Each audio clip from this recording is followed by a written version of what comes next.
शान्ताकारं भुजगशयनं पद्मनाभं सुरेशं विश्वाधारं गगनसदृशं मेघवर्णं शुभाङ्गं लक्ष्मीकान्तं कमलनयनं योगिभिर्ध्यानगम्यं वन्दे विष्णुं भवभयहरं सर्वलोकैकनाथम्।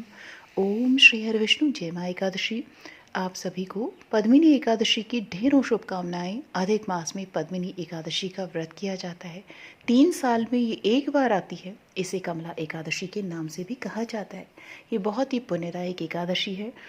महाराज युधिष्ठिर ने भगवान श्री कृष्ण से पूछा कि पुरुषोत्तम मास की एकादशी की कथा कहिए, उसका फल क्या है, उसमें किस देवता का पूजन किया जाता है, किस प्रकार का दान किया जाता है, किस दान का क्या पुण्य है, मनुष्य को क्या करना चाहिए, उस समय कैसे स्नान किया जाता है, किस मंत्र का जप होता है, कैसे पूजन विधि है। इस प्रकार युधिष्ठिर ने भगवान से अधिक मास के एकादशी के व्रत कथा सुनने की प्रार्थना की। भगवान ने कथा सुनाई। कथा: हे भगवान, अब मैं श्री विष्णु के व्रतों में उत्तम व्रत का वर्णन कर रहा हूँ, जो सब पापों को हर लेने वाला और मनुष्यों के मनोवांछित फल उनको देने वाला है। उन्होंने बताया कि अधिक मास आने पर जो एकादशी होती है वह कमला नाम से प्रसिद्ध है। इसे पद्मिनी एकादशी भी कहते हैं। यह तिथियों में उत्तम तिथि है। उसके व्रत के प्रभाव से लक्ष्मी अनुकूल होती है। उस दिन ब्रह्म मुहूर्त में श्री हरि को की पूजा करनी चाहिए। विधि पूर्वक स्नान करके व्रती पुरुष व्रत का नियम ग्रहण करे।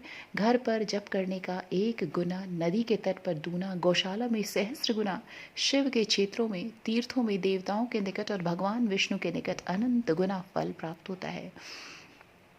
अवंतपुरी में शिव शर्मा नामक एक श्रेष्ठ ब्राह्मण रहते थे। उनके 5 पुत्र थे। इनमें जो सबसे छोटा था वह पापाचारी हो गया। इसीलिए पिता और स्वजनों ने उसे त्याग दिया। अपने बुरे कर्मों के कारण निर्वासित होकर वह बहुत दूर वन में चला गया। दैवयोग से एक दिन वह तीर्थराज प्रयाग में जा पहुंचा। भूख से दुर्बल शरीर और दीन मुख लिए उसने त्रिवेणी में स्नान किया। फिर क्षुधा से पीड़ित होकर वहां मुनियों के आश्रम खोजने लगा। इतने में उसे वहां हरिमित्र मुनि का उत्तम आश्रम मिला। पुरुषोत्तम मास में वह बहुत से लोग आए थे। आश्रम पर ब्राह्मणों के मुख से उसने कमला एकादशी की महिमा सुनी, जो परम पुण्यमयी और भोग और मोक्ष प्रदान करने वाली है। उसने विधिपूर्वक कमला एकादशी की कथा सुनकर उन सबके साथ मुनि के आश्रम पर ही व्रत किया। जब आधी रात हुई तो भगवती लक्ष्मी उसके पास आकर बोली, ब्राह्मण, कमला एकादशी के व्रत के प्रभाव से मैं तुम पर प्रसन्न हूँ और देवादिदेव श्री हरि की आज्ञा पाकर बैकुंठ धाम से आया हूँ। तुम्हें क्या वर चाहिए? ब्राह्मण बोला, माँ लक्ष्मी, अगर आप मुझ पर प्रसन्न हैं तो वह व्रत बताएं जिससे कथा वार्ता में साधु ब्राह्मण करते हैं। लक्ष्मी जी ने कहा कि एकादशी का महत्व श्रोताओं के सुनने के लिए बहुत उत्तम है। इससे दुस्वप्न का नाश और पुण्य की प्राप्ति होती है, अतः इसका श्रवण करना चाहिए। उत्तम पुरुष श्रद्धा से युक्त हो 1 या आधे श्लोक का पाठ करने से भी करोड़ों पापों का नाश होता है और मनुष्य तत्काल मुक्त हो जाता है।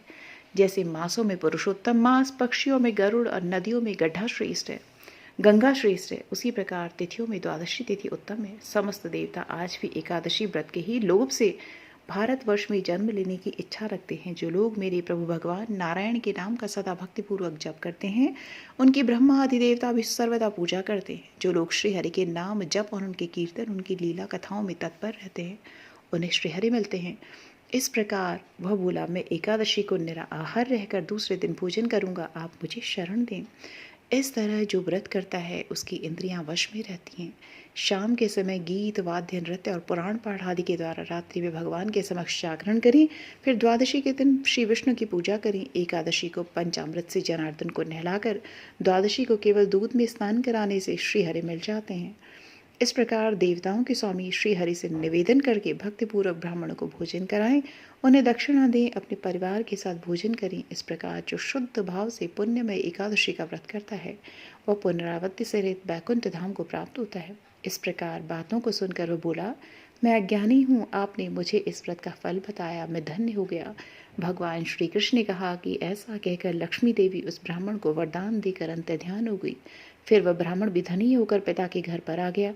इस प्रकार जो कमला का उत्तम व्रत करता है, कमला एकादशी का उत्तम व्रत करता है और एकादशी के दिन इसका महात्म्य सुनता है, वह सब पापों से मुक्त हो जाता है। उस पर माँ लक्ष्मी की भी अपार कृपा प्राप्त होती है। तो प्रेम पूर्वक सभी भक्तजन बोलिए, जय माँ एकादशी, जय माँ लक्ष्मी, जय श्री हरि।